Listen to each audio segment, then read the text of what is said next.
Manglawa. So Greater English တင်တကယ်ဒီ 2C grammar ဒါလေးကိုကြည့်ရအောင်နော်ဒါကတော့ကျွန်တော်တို့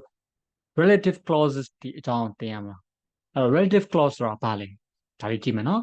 A relative clause is used to modify or describe a noun or a pronoun A relative clause is used relative clause တစ်ခုသုံးပါဘာလို့ဖို့အတွက်လဲ to modify or describe a noun or a pronoun နာမ်တစ်ခုဒါမှမဟုတ်နာမ်စားတစ်ခုကိုအထူးပြုဖို့ဒါမှမဟုတ်ဖော်ပြဖို့ပေါ့ relative clause ကိုသုံးပါတယ်ဒါဆိုကျွန်တော်က noun တစ်ခုသို့မဟုတ် pronoun တစ်ခုဒါကိုကျွန်တော်ပြန်ပြီးတော့အထူးပြုခြင်းနဲ့ modify လုပ်ခြင်းနဲ့သို့မဟုတ် describe လုပ်ခြင်းနဲ့ပေါ့ modify or describe လုပ်ခြင်းနဲ့ဆိုရင်ဘာကိုသုံးလို့ရလဲဆိုတော့ relative clause တစ်ခုကိုသုံးလို့ရ relative clause တစ်ခုကိုသုံးလို့ရဒါသူပြောထားတဲ့ပထမတစ်ချက်ဒါဆို relative clause ဆိုတာဘာလို့ relative clause လို့ခေါ်တာလဲသူက relative pronouns တွေနဲ့စလို့ပေါ့ right it starts with the following relative pronouns who whom whose which and that who whom whose which and that အဲ့လိုမျိုး relative pronoun တစ်ခုနဲ့စတဲ့အတွက်ကြောင့်မလို့ဒါ relative clause လို့ခေါ်တာအဲ့တော့ relative clause တစ်ခုကဘာနဲ့စမလဲဆိုရင် relative pronoun နဲ့စမှာပေါ့Study the following sentences. အောက်ပါဝေချာတွေကိုလေ့လာပါ A group of scientists who have examined a number of cherries from across the world have suggested 10 ways to achieve happiness.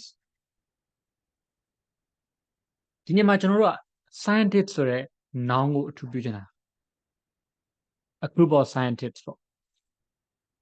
ဒါကိုပြန်ပြီးတော့ modify လုပ်မယ်ပြန်ပြီးတော့ describe လုပ်မယ်ဘယ်လိုမျိုး scientist တွေ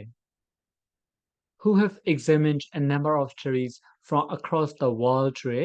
အဲ့ဒီ relative clause ကိုသုံးပြီးတော့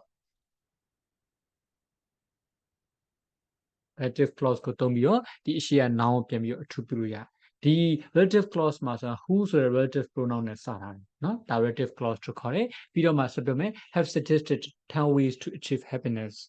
ဒီလိုမျိုးလေးကျွန်တော်ပြောလို့ရတာ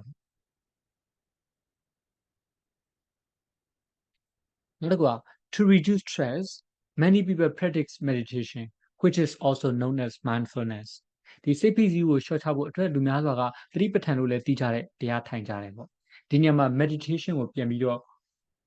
modify လုပ်ခြင်းနဲ့ပြန်ပြီးတော့describe လုပ်ခြင်းနဲ့အဲ့ဒီအခါမှာ which is also known as mindfulness ဆိုတဲ့ relative clause ကိုသုံးတယ်เนาะဒီနေရာမှာ which relative pronoun ကိုသုံးပြီးတော့ဒီ relative clause ကိုစထားပါတယ် In sentence A, the clause who have examined a number of cherries from across the world is a relative clause. I do not give you know who have studied a number of cherries from across the world ဆိုတဲ့ relative clause ဖြစ်တယ် that identifies the subject a group of scientists ဒီသိပ္ပံပညာရှင်အဖွဲ့အဲ့လိုမျိုး a group of scientists ဆိုတဲ့ subject ကိုခွဲခြားစစ်စစ်ခွဲခြားပြီး relative clause ဖြစ်တယ် In sentence B, the clause which is also known as mindfulness adds extra information about the object meditation ဒီ which B မှာကျတော့ which is also known as mindfulness ဆိုတဲ့ clause ကအဲ့ဒီပုတ်စုက meditation ဆိုတဲ့ object အကြောင်းအပိုသတင်းအချက်လက်တွေကိုပေးတရားထိုင်ပါရဆိုမှကျွန်တော်ကဘာလဲဆိုတော့ထပ်မေးကြမလို့သိပြီးသားပဲဒါပေမဲ့သိပြီးသားဥစ္စာကိုနောက်ထပ်ပြီးတော့ပြောမှာ which is also known as mindfulness ဆိုပြီးပြောလိုက်တဲ့ဥစ္စာကအပိုသတင်းအချက်လက်ကိုပေးရအင်္ဂလိပ်လိုဆိုရင် extra information ကိုပေးရပါเนาะဒီလိုမျိုးလေးသုံးတယ်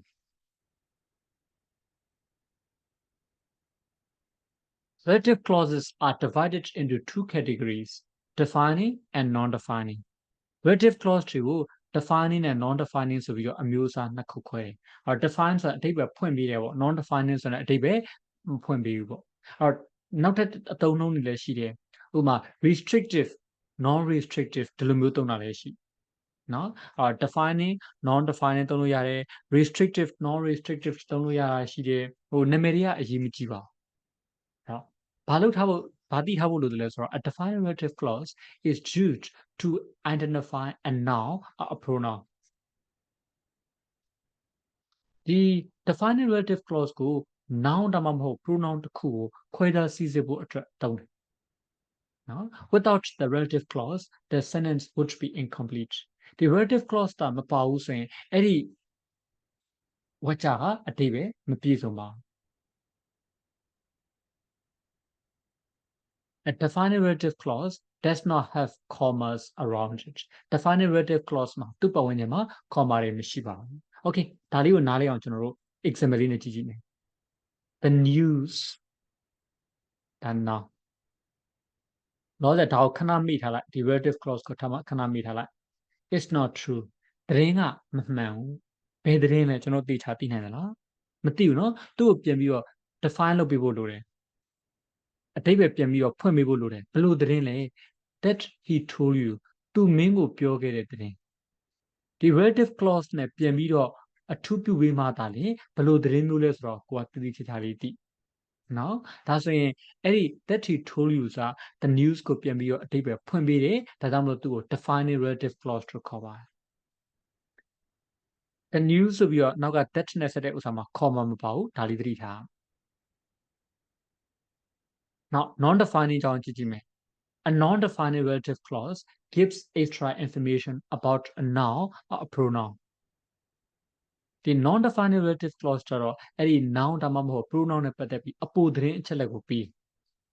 The sentence makes complete sense without the relative clause အဲ့ဒီ relative clause မပါလည်းပဲဝကြအတိပဲပြည့်စုံတယ် So the relative clause could be omitted ဒါကြောင့်မို့ဒီ relative clause ကိုမြုပ်ထားလို့ရနော်ဒါလေးကိုကျွန်တော်ပြောထားတယ် A non-defining relative clause has commas around it. Non-defining relative clause မှာသူ့ပတ်ဝန်းကျင်မှာ comma တွေရှိ For example, this movie, which I watched last night, has caught the attention of the media. မင်းညငါကြည့်ခဲ့တဲ့ဒီရုပ်ရှင်ကမီဒီယာတွေရဲ့အာရုံစိုက်မှုကိုဆွဲဆောင်ထားတယ်။ဒီနေရာမှာ which I watched last night ကိုဖြုတ်လိုက်ခဏဖြုတ်ထားလိုက် This movie has caught the attention of the media. ဒီရုပ်ရှင်ကမီဒီယာတွေရဲ့အာရုံစိုက်မှုကိုဆွဲဆောင်ထားတယ်။အဓိပ္ပာယ်ရှိတာပေါ့ဒီရုပ်ရှင်မှာလို့ပြောမှာတော့ဘယ်ဟာလဲလို့ထပ်ပြောစရာမလိုဘူးအဓိပ္ပာယ်ပြင်ပြီးတော့ဖွင့်ပေးစရာမလိုဘူးနော်အဲ့လိုမျိုးအဓိပ္ပာယ်ဖွင့်ပေးစရာမလိုဘဲနဲ့ which I watched last night ဆိုပြီးထည့်တဲ့ဥစ္စာဒါအပိုသတင်းအချက်လက်တွေပေးနေတာပေါ့ extra information ကိုပေးနေတာဒီလိုမျိုး extra information ပေးတဲ့ clause ကိုကျွန်တော်တို့ကnon-defining relative clause လို့ခေါ်တယ်သူမပါတဲ့အဓိပ္ပာယ်ပြည့်စုံတယ်နော်အဲ့တော့ this movie သူ့ဖြုတ်ထားခဲ့လို့ရတယ် which I watched last night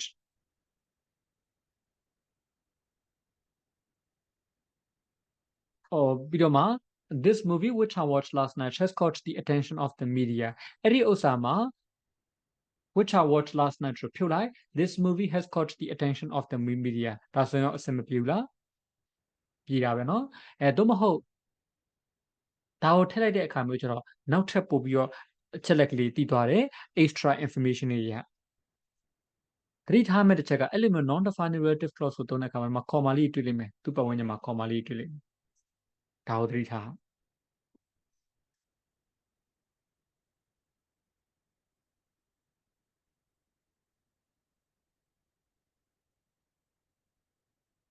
Note,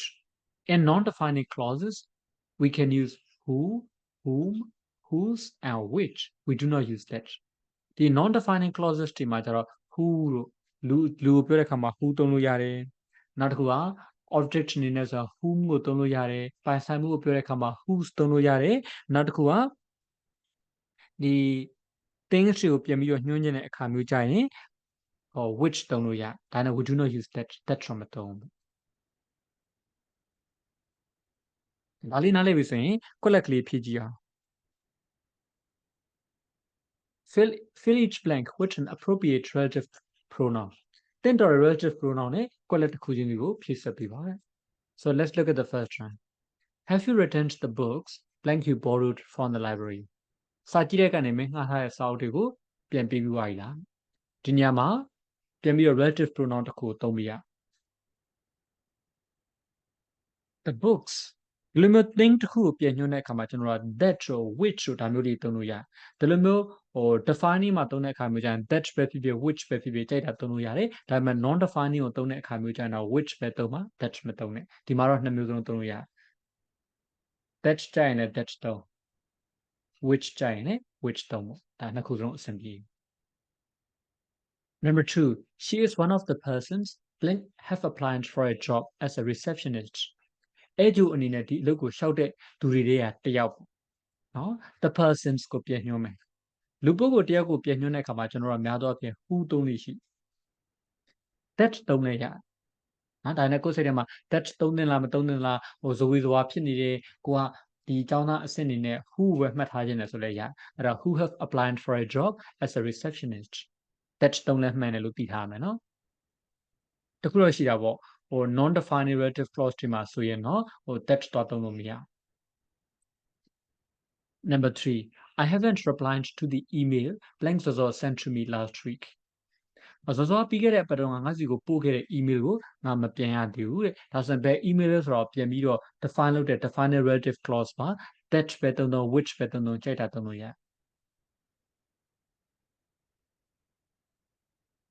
Number 4 My mother complained about the wrong goods blank had been delivered to her အမေကသူ့စီကိုပို့လိုက်တဲ့အဲ့လိုမျိုးဟိုချိုးရင်းချက်ရှိနေတဲ့ကုန်စည်တွေပေါ့ဒါနဲ့ပတ်သက်ပြီးတော့မချင်မနဲ့ပြောတယ်။ကဲဒါဆိုရင်ပြန်ညွှန်းရတော့မှာပေါ့ the wrong good ဆိုပြန်ညွှန်းတဲ့အခါမှာ thing ဖြစ်တဲ့အတွက်ကြောင့်မို့ that သုံးလို့ရတယ် which သုံးလို့ရတယ်အဆင်ပြေတာသုံး Number 5 you must call the man blank you will have to meet tomorrow မနေ့ပြန်တွေ့ရမယ့်သူကို you should call the man ဆိုတာဖုန်းဆက်တင်တာပေါ့နော် call လုပ်တင်ပါ Okay လူတယောက်ကိုပြန်ညွှန်းတဲ့အခါမျိုးကြရင်ကျွန်တော်တို့ကဘာသုံးလို့ရတယ်လဲဆိုတော့ဟောပုံမှန်မှတ်ထားမယ်ဆို subject အနေနဲ့ဆိုရင် who ကိုသုံးမယ်ဟော object အနေနဲ့ဆိုရင်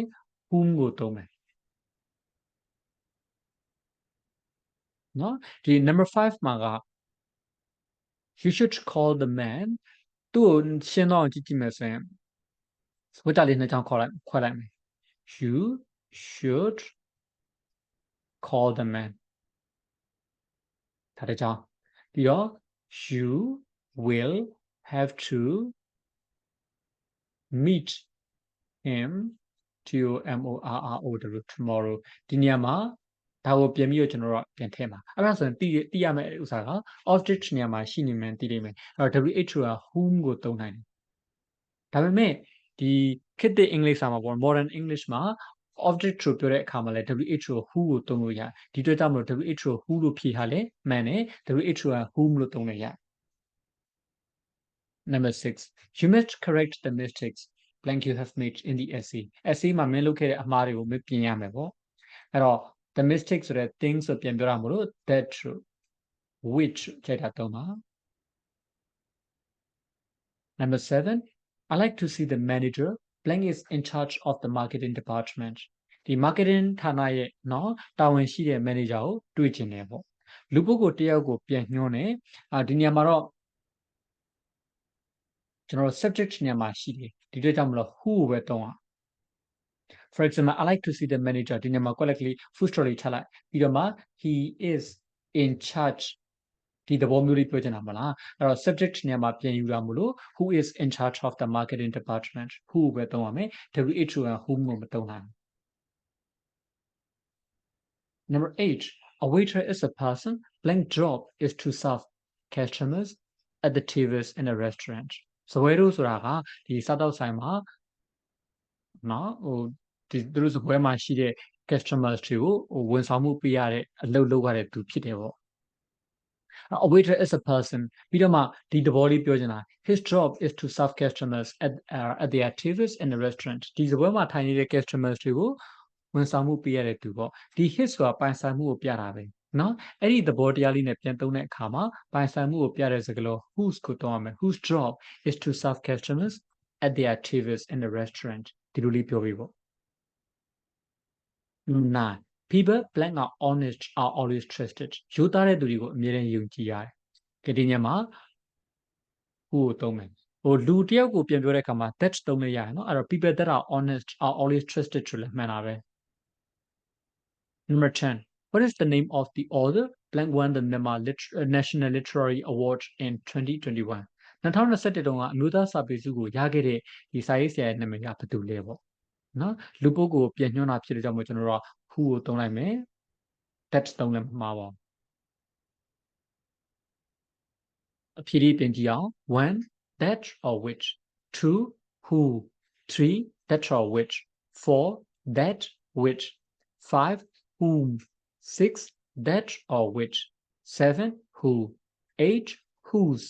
nine who and 10 who ဒီလိုမျိုးရ Exercise B. Complete the sentences using who or which and one of the appropriate items in the box. အဲ့တော့ဝက်ချတွေကို who ဒါမှမဟုတ် which ရဲ့ပြီးတော့ဒီလေးတောင်ကွက်ထဲမှာပေးထားတဲ့တင့်တော်တဲ့အချက်တွေပေါ့နော် appropriate items တွေသုံးပြီးတော့ဖြည့်ဆွတ်ပေးပါ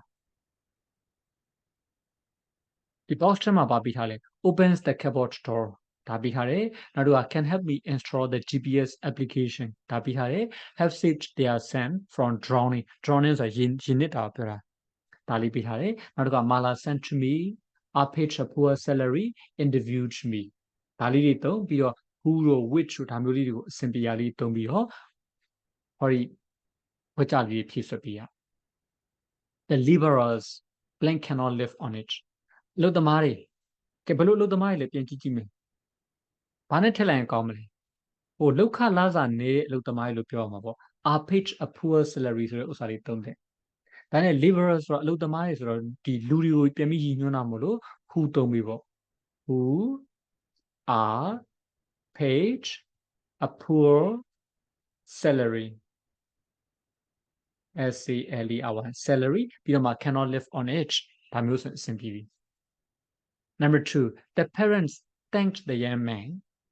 မိဘတွေကအဲ့ဒီလူငယ်လေးကိုကျေးဇူးတင်တယ်။ကဲဒါဆိုလူငယ်လေးဆိုတော့သူ့ကိုပြန်ညွှန်းတဲ့အခါမှာကျွန်တော် who သုံးပါပေါ့။အစရင် instruction ပေးထားတဲ့က who တို့ which တို့သုံးပါလို့သူပြောထားတယ်လေ။အဲ့တော့ who သုံးမယ်ဘလို့ young man လဲကျေးဇူးတင်တယ်ဆိုတဲ့ဟိုကတည်ထားတာပေါ့။သူတို့သားလေးရင်နစ်တဲ့ဥစ္စာကိုကယ်ပေးတဲ့သူပေါ့။ဒါလေးကိုယူမယ်။အဲ့ဆိုရင် who had saved their son from drowning ဆိုတာ okay ပါပြီ Number 3 I'm looking for the key တော့ရှာနေတာဘလို့တော့လဲပြန်ညွှန်းမယ်ပြန်ညွှန်းတဲ့အခါမှာကျွန်တော်က that တို့ which တို့ဒါလေးသုံးလို့ရတယ်ဒါပေမဲ့ instruction မှာတော့ which နဲ့ who ပဲသုံးပြီးပါဆိုတော့ which သုံးရတော့မှာပေါ့ဘလို့တော့လဲပြန်ကြည့်မယ်ဗီဒီယိုတကားဖွင့်တော့ပေါ့ opens the cupboard door OPENS opens the CUBBOARD cupboard door ဒါဆို okay ပါပြီ Number 5 I need to find someone ရှာတွေ့ဖို့လိုတယ် okay လူကိုပြန်ညွှန်းတာဆိုတော့ကျွန်တော် who သုံးမယ်ဘယ်လိုလူလဲဒါလေးဖြစ်မှာပေါ့ can help me install the GPS application GPS application ကိုထည့်ဖို့အတွက်ကူညီပေးနိုင်တဲ့သူဒါလေးကိုရှာဖို့လိုတာအဲ့တော့ who can help me install the GPS application Number 5 the person blank asked me some difficult questions ဒါလေးသူပြီးထားတယ် the person ကိုပြန်ညွှန်းမယ်ဆိုတော့ကျွန်တော် who သုံးမယ်ဘယ်လိုလူလဲ interviewed me ပေါ့ interview လုပ်တဲ့သူကဒါလေးမိကုန်မိမှာလေအဲ့တော့ဒါကိုယူမယ် the person who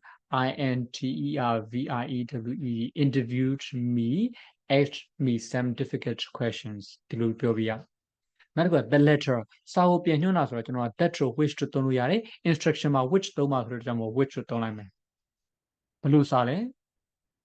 Mala sent to me Mala ကျွန်တော်စီကိုပို့လိုက်တဲ့စာပေါ့the letter which Mala sent to me was very funny ဒါဆိုရင်အဆင်ပြေပါတယ် So let's take the answers 1 who are paid a poor salary 2 who has saved their son from drowning 3 which opens the cupboard door 4 who can help me install the GPS application 5 who interviewed me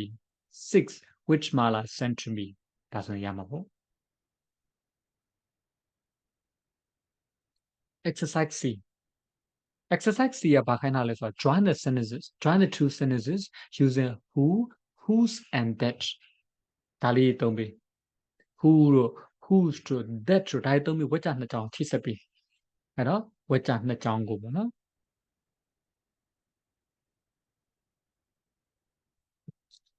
make changes when necessary လိုအပ်တဲ့နေရာမှာ or ပြောင်းလဲမှုတွေလုပ်ပါပေါ့ so for example I bought a dictionary Nila wanted it ကျွန်တော်ကဒီအဘိဓာန်တအုပ်ကိုဝယ်တယ်Nila wanted it Nila ဒါကိုလိုချင်တယ်ကြဒါဆို Nila လိုချင်တဲ့အဘိဓာန်ကိုဝယ်လို့ပြောမယ် I bought the dictionary that Nila wanted it ဒီလိုမျိုးလေးပြောတာပေါ့ဒီနေရာမှာဆက်ဆက်လို့ကျွန်တော်ပြောမယ်ဆိုရင် article သုံးစွဲပုံလေးကိုပြောကြည့်အောင် article နဲ့ပတ်သက်ပြီးကျွန်တော်စကားလုံးနှလုံးသိထားဖို့လိုတယ် GNER ရဲ့ general ရေဘူးရပြောတဲ့အခါမျိုးကျရင် A တို့ N တို့သုံးလို့ရှိနောက်တစ်ခါတိကျပေါ့ SPECIFIC specific ကိုပြောတဲ့အခါမျိုးကျရင် there သုံးတယ် I bought a dictionary အဘိဓာန်တအုပ်ဝယ်ခဲ့တယ်ဘယ်အဘိဓာန်လဲ any dictionary ဘယ်ဟာမဆိုဖြစ်နိုင်တော့ဒီလိုမျိုးရေဘူးရပြောတဲ့ဥစ္စာမလို့ A သုံးထားတယ် I bought a dictionary ပြီးမှ Nila wanted it ပြီးတော့မှကိုကပြန်ပြောမယ် Nila လိုချင်တဲ့အဘိဓာန်ဒါကြတော့ရှိရှိသမျှထွက်ထားသမျှအဘိဓာန်တွေအကုန်လုံးကိုပြောတာမဟုတ်ဘူး Nila လိုချင်တဲ့အဘိဓာန်ဒီလိုမျိုးတိကျ specific dictionary ကိုပြောတာဖြစ်တဲ့အတွက်ကြောင့်မလို့ A dictionary ကို daily ပြန်ပြောင်းပြရမယ် the dictionary I'm brought the dictionary that Nila wanted sorry ခုန bought လို့ပြောလိုက်မိတယ် brought ဖြစ်ရမယ်နော်ယူလာပြရပေါ့ Number 1 Our principal wants to see an architect he designed our school library တို့ရဲ့အကြောင်းကြီးကဘိဓုကပညာရှင်ပေါ့ architect နဲ့တွေ့ကျင်တယ်သူကတို့ကျောင်းရဲ့ဟိုနင်ကိုစာကြည့်တိုက်ကို design လုပ်ခဲ့တာပေါ့ဟုတ်ပြီကျွန်တော်တို့ကဒီလူတယောက်ကိုပေါ့နော်နောက်တစ်ခုကိုပထမဆုံးကြည့်ရည်ညွှန်းတဲ့အခါမှာ ADN နဲ့ပြောလို့ရဒါပေမဲ့သူ့ကိုပြန်ပြီးတော့ပြန်ညွှန်းမယ်နော် our principal wants to see ဘလို့ architect လဲ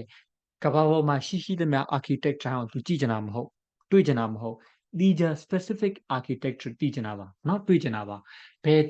architect လဲ school library ကို design လုပ်ခဲ့တဲ့ architecture သိချင်တာအဲ့လိုမျိုးတိကျပြောချင်တဲ့အခါမျိုးကျရင်ကျွန်တော်တို့ကတဲ့သုံးပေးရအဲ့တော့ our principal wants to see the architect architect သူ့ကိုပြန်ညွှန်းမယ်လူကိုပြန်ညွှန်းတာဆိုတော့ဘာသုံးမလဲ who ပေါ့ the architect who ပြီးတော့မှဆက်ပြောမယ် designed our school library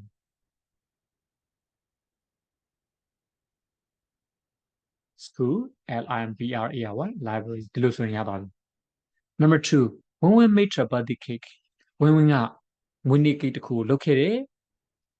nobody like it ဘယ်သူမှအဲ့ဒါကိုသဘောမကျကြဒါဆိုကျွန်တော်ကပြန်ပြောမယ် when we made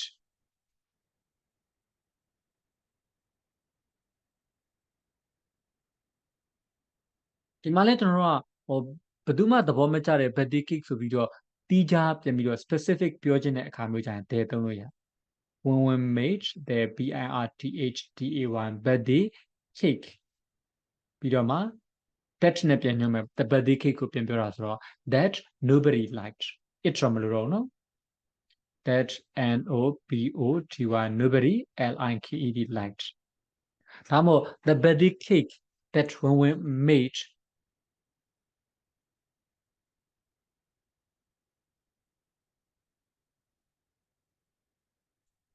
ဒါမှမဟုတ်ဒီလိုမျိုး nobody liked လို့ရှိပြလို့ရတယ် nobody liked the birthday cake that when we made ဒီလိုဆိုလဲမှန်တယ်ပေါ့နော်အဲ့တော့ကျွန်တော်ဒီနေရာမှာ a birthday cake လို့ပြောရင်ရောမရနိုင်ဘူးလားဆိုရင်ရနိုင်တာပဲသူကဟို nobody liked ဆိုတဲ့ဥစ္စာတီးခြားမဟုတ်ဘဲနဲ့ဒါဟို still general ဖြစ်နေတော့မယ်ရေဘူးရသဘောဆက်နေတော့မယ်လို့ယူဆမယ်ဆိုတော့ a birthday cake လို့ဖြစ်နိုင်တယ်ဒီမှာတော့ထားပါတော့ဘယ်သူမှမကြိုက်တဲ့ birthday cake ဒီတစ်ခုတည်းရှိရလို့သဘောထားလိုက်နော်အဲ့တော့ when we made the birthday cake that nobody liked ဒီ number 2နဲ့ပတ်သက်ပြီးစဉ်းစားကြရတဲ့အများကြီးရှိတယ်ဝင်းကိုဟိုမွေးနေ့ cake တွေလှုပ်တဲ့ဒူလို့ကိုကသဘောထားမယ်ဆိုရင်သူက birthday cake တွေလှုပ်ထားကြမှာပဲအဲ့ထက်မှာဘယ်သူမှမကြိုက်တဲ့ဥစ္စာတစ်ခုပါနိုင်တယ်ပေါ့ဒါဆိုရင်ဘယ်ဟာရဲ့လို့တီးခြားတတ်တော့မရှိဘူးဟိုရေဘူးရဆက်နေတော့မယ်ဆိုတော့ when we made a birthday cake that nobody liked ဒီလိုမျိုးပြောလို့ရ ဒါပေမဲ့ birthday cake ကဒီတစ်ခုပဲရှိရလို့ကျွန်တော်ယူဆလိုက်မယ်ဆိုတော့ when we made the birthday cake that nobody liked ပြောလိုက်မယ်အဲ့တော့ဒီအဖြေကိုပဲယူလိုက်မယ်နော် Number 3 the woman spent the night at her friend's house her flat was burgled အဲ့တော့မျိုးသမီးကသူ့တငယ်ချင်းအိမ်မှာတညအချင်းကုန်ဆုံးခဲ့တယ်ပေါ့သူ့ရဲ့တိုက်ခန်းကဖောက်ထွင်းခံရဒါဆိုတိုက်ခန်းဖောက်ထွင်းခံရတဲ့အမျိုးသမီးကသူ့တငယ်ချင်းအိမ်မှာတညအချင်းကုန်ခဲ့တယ်ဒီလိုမျိုးပြောရမှာပေါ့လေသူ့တငယ်ချင်းအိမ်မှာသွားအိတ်ကြတာပေါ့ကြောက်လို့ဖြစ်မှာပေါ့အဲ့ဒါဆိုရင်ကျွန်တော်ဘယ်လိုပြောမလဲ the woman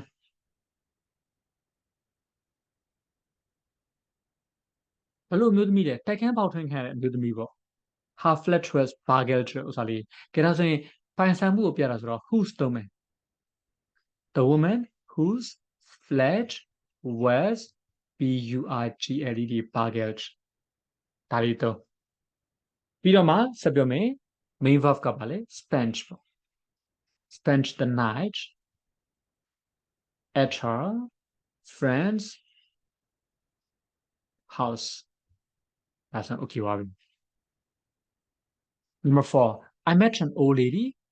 he was 102 years old အမျိုးသမီးတယောက်တွေ့တယ်သူကအသက်102နှစ်ရှိအဲ့တော့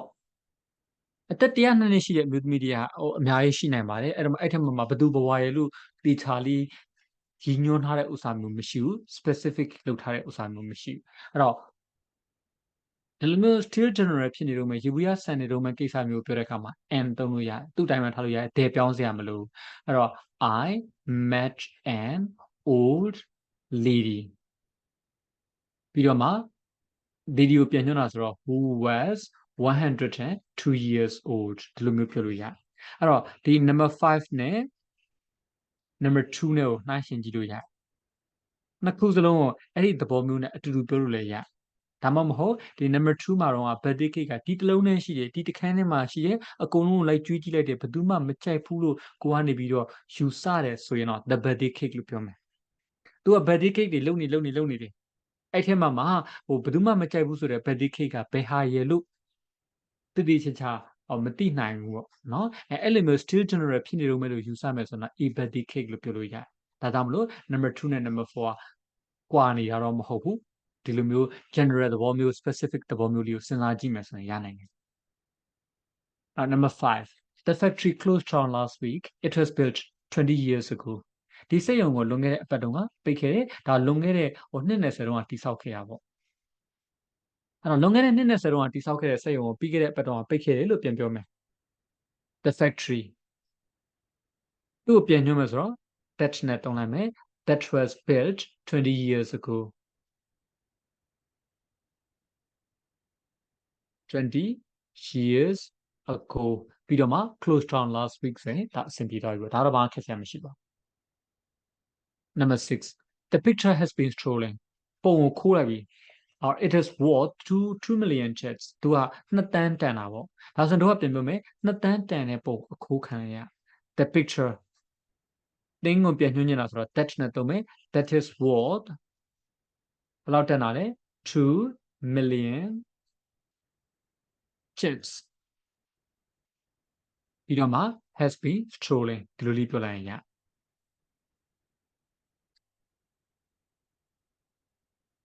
ကျွန်တော်တို့ဒီဥစ္စာတွေအတွက်ကို that မသုံးမနဲ့ which သုံးလို့မရဘူးလားဆိုရတာပေါ့ဒါပေမဲ့သူ instruction မှာပေးထားတဲ့ဥစ္စာ who တို့ whose တို့ that တို့သုံးပါဆိုတော့ဒါ which ကိုထည့်မစဉ်းစားပြီးတဲ့သဘော Number 7 we found a shop it sold old records တို့ကဆိုင်တွေ့တယ်သူကဒါတပြားဟောင်းတွေကိုရောင်းတယ်ပေါ့အဲ့တော့ပြန်ပြောမယ်ဆိုရင်တပြားဟောင်းတွေကိုရောင်းတဲ့ဆိုင်အောင်တွေ့ခဲ့တယ်လို့ပြောရမယ် we found a shop ပြီးတော့မှ that sold old records ဒါဆိုရင်ရNumber 8 the police interrogated a man his son had disappeared ရဲတွေကလူတယောက်ကိုဒါစုံစမ်းခဲ့ဒီတိုင်းပြောတဲ့အခါမှာဘယ်သူရဲလို့မသိထပ်ပြောမယ်သားပျောက်သွားတဲ့သူဆိုလူတိုင်းကိုဆိုလို့ချင်တာမဟုတ်လူတိုင်းကိုစစ်နေရမဟုတ်ဘူးသားပျောက်သွားတဲ့သူပဲစစ်နေရတီးခြားလူကိုပြောတယ် specific man ကိုပြောတယ်ဒါမျိုးဆိုရင်ဒဲထည့်ပြရမှာပေါ့ the police interrogated the man ပိုင်ဆိုင်မှုကိုပြောတယ်နော် who's သုံးပြပါ whose son had disappeared disappeared D-A-R-E-D disappeared ဒီလိုမျိုးဆိုရင်ရပြီပေါ့အဖြေပြင်ပြမယ်ဆိုရင် our principal went to see the architect who designed our school library this is number 1 number 2 when we made the birthday cake that nobody liked ဒီညမှာ A လို့စဉ်းစားမယ်ဆိုတော့ရရနော် number 3 the woman whose flat was burgled spent the night at our friend's house 4 I met an old lady who was 102 years old 5 the factory that was built 20 years ago closed down last week 6 the picture that is worth 2 million Htets has been stolen 7 we found a shop that sold old records 8 the police interrogated the man whose son had disappeared that's not right. Exercise 3 join the two sentences using who or which make changes when necessary အဲ့တော့ which နှစ်ကြောင်းကိုချိတ်ဆက်ပြီးပါ who တို့ which တို့သုံးပြီးပါလိုတဲ့နေရာလေးတွေမှာပြောင်းလဲမှုတွေလုပ်ပြီးတော့ပါခုနက exercise ဒီ C မှာကျတော့သူက defining relative clause ကိုသုံးရဒီမှာကျတော့ non defining ကိုအဓိကသုံးစေချင်တာပေါ့ example ကြည့်ကြည့်ပါ we often visit Inya Lake it is very good for walking exercise တို့တွေကအင်ယာကန်ကိုသွားလေ့ရှိတယ်ဒါကလမ်းလျှောက်လေ့ကျင့်ခန်းအတွက်ကောင်းတယ်အဲ့တော့စဉ်းစားကြည့်အောင်အင်ယာကန်လို့ပြောပါမှာတော့တခါထပ်ပြီးသူ့ကိုအတိတ်ပဲပြန်ဖွင့်မှုဆိုပေးကြလို့သလားမလို့လေသိနေပြီးသားပဲเนาะအဲ့အတွက်ကြောင့်မလို့we often visit Inya Lake which နဲ့ပြန်ညွှန်းပြီး which is very good for walking exercise လို့ပြောလိုက်တာကဒါ which is very good for walking exercise က extra information ပေးရပါဒါမျိုးဆိုတာ non defined relative clause လို့သိနိုင်ပါတယ် non defining ကိုပြောတဲ့အခါမှာ comma လေးတွေမမိပါနဲ့ don't forget comma ဒါမမိရနော် number 1 ဦးအောင်မြင့် often shouts at his employees he has a bad temper ဦးအောင်မြင့်ကသူ့ရဲ့လုပ်သမားတွေကို तू ကတခါတည်းမကြာခဏ order တယ်ပေါ့ तू ကစိတ်တူတက်တယ်စိတ်သဘောထားဆိုးတယ်ပေါ့အဲဒါဆိုပြန်ပြောမယ်ဦးအောင်မြင့်ဘလို့ဦးအောင်မြင့်လဲအဲ့လိုမျိုးစိတ်သဘောထားမကောင်းတဲ့ဦးအောင်မြင့်ပေါ့ तू ကသူ့ရဲ့ဒီအလုပ်သမားတွေကိုစူငေါက်တွေရှိတယ် order ရှိတယ်ပေါ့ဒီလိုလေးကျွန်တော်ပြန်ပြောမယ်ဦးအောင်မြင့်လို့ပြောလိုက်တဲ့ဆိုတဲ့ကူကဘသူဘဝမှန်းထင်ရှားနေပြီးသားပဲထပ်ပြီးတော့သူ့ကို define လုပ်ပေးရမလို့ဘူးဒီအတွက်ကြောင့်မို့ non defined relative clause ကိုသုံးမယ် non defining ဆိုရင် comma လို့ရနော်ဦးအောင်မြင့်ပြီးတော့မှ who has a bad temper comma လေးထပ်ကုတ်ပေးမယ်ပြီးတော့မှ often shouts at his employees ဒီလိုမျိုးပြောလို့ရတယ်အဲ့တော့စဉ်းစားစရာရှိတယ်ဦးအောင်မြင့် who often shouts at his employees has a bad temper ဒါမျိုးဆိုရင်မရဘူးလားပေါ့ရတယ်လို့တော့ရှိတယ်ဒါပေမဲ့အတိတ်ပဲတစ်မျိုးကြီးဖြစ်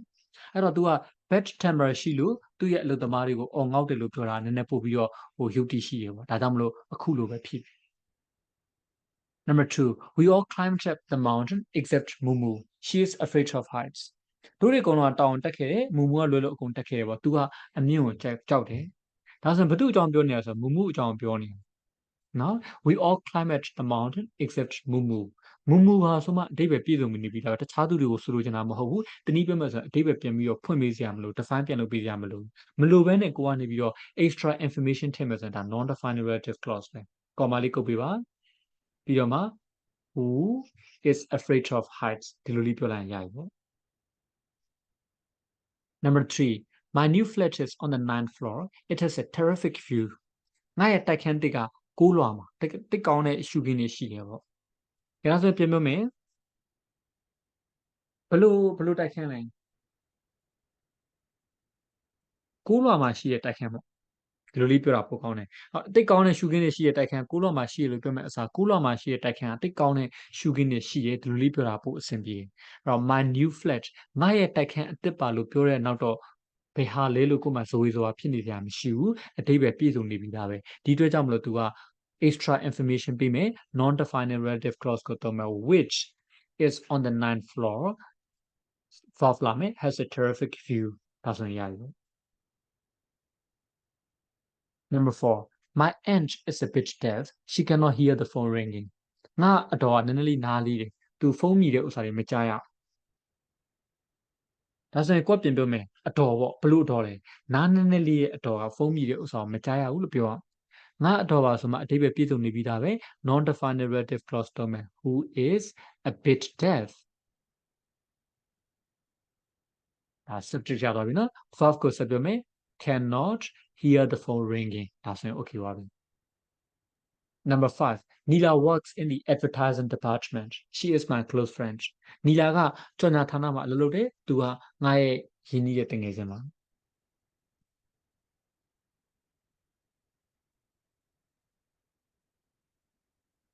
အဲ့တော့ကိုကဘယ်လိုစဉ်းစားမလဲဒီမှာတော့အကုန်ဖြစ်နိုင်တာပေါ့နော်ဟိုငါနဲ့ရင်းနှီးတဲ့တငယ်ချင်းနီလာက advertising department မှာအလုပ်လုပ်တယ်ဒါဆိုလေရသို့မဟုတ် advertising department မှာအလုပ်လုပ်တဲ့နီလာကငါနဲ့ရင်းနှီးတဲ့တငယ်ချင်းဖြစ်တယ်ကြိုက်တယ်လို့ပြောပါကဲဒီမှာတော့ငါနဲ့ရင်းနှီးတဲ့တငယ်ချင်းလို့ပြောလိုက်မယ်နီလာ who is my close friend ငါနဲ့ရင်းနှီးတဲ့တငယ်ချင်းဖြစ်တဲ့နီလာက works in the advertising department ဒီလိုလေးပြောလိုက်ရဒါမို့နီလာ who works in the advertising department is my close friend ဒါဆိုလဲ okay ရပါပဲ Number 6 the Nile runs through several countries it is the longest river in the world နိုင်မြစ်ကနိုင်ငံတချို့ကိုသူကဖြစ်ကျော်ပြီးစီးဆင်းသွားတာပေါ့သူကကမ္ဘာမှာအရှိဆုံးမြစ်ဖြစ်တယ်အဲ့တော့ဘယ်အကြောင်းပြောနေရလဲနိုင်မြစ်အကြောင်းပြောတာနော်အဲ့တော့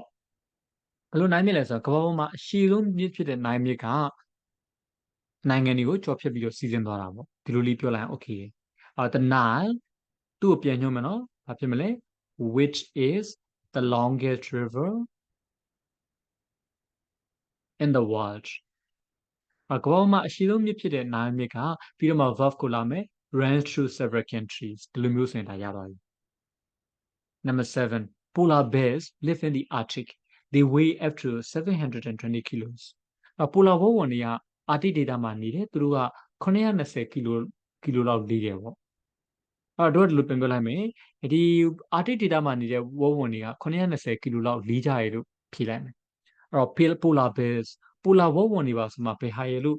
ထပ်ပြောစရာမလိုဘူးဒီအတွက်ကြောင့်မလို့ extra information ပေးမယ် non definite relative clause ကိုသုံးပါ which weigh up to 720 sorry ဒီဟို weigh up to တာဆိုင် Arctic ဒေသမှာနေတဲ့ဥစ္စာလေးပြောလိုက်မှာနော်အဲ့ polar bears which live in the Arctic ပြီးတော့မှ weigh up to 720 kilos ဒီလိုလေးပြောလိုက်ရင်အဆင်ပြေပါပြီ